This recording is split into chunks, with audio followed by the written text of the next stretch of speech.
पारंपरिक थाटात सम्यक साहित्य संमेलनाच्या पूर्वसंध्येला संविधान मिरवणूक काढण्यात आली।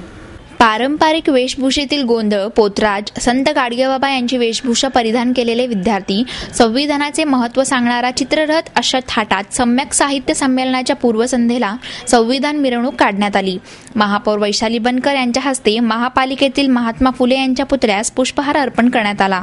येथून मिरवणुकीस सुरुवात झाली। संमेलनाध्यक्ष संजय पवार, ज्येष्ठ विचारवंत रावसाहेब कसबे, प्राध्यापक रतनलाल सोनग्रा, ज्येष्ठ पत्रकार महावीर जोंधळे, स्वागताध्यक्ष परशुराम वाडेकर, कार्याध्यक्ष डॉक्टर विजय खरे, निमंत्रक डॉक्टर अनिल सपकाळ, प्राध्यापक रामनाथ चव्हाण इत्यादी सहभागी झाले होते।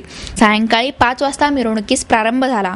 डोल, संबळ या पारंपरिक वाद्यांच्या साथीने पोतराज, गोंधळी यांनी गीते सादर केली।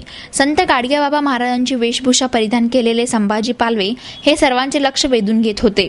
आकर्षक चित्ररथांमध्ये संविधानाची प्रत, पुणे विद्यापीठ आणि संमेलनाच्या लोगोची प्रतिमा ठेवण्यात आली होती। बिडेवाडा येथे मिरवणुकीचा समारोप झाला। या ठिकाणी मान्यवरांनी उपस्थितांना मार्गदर्शन केले।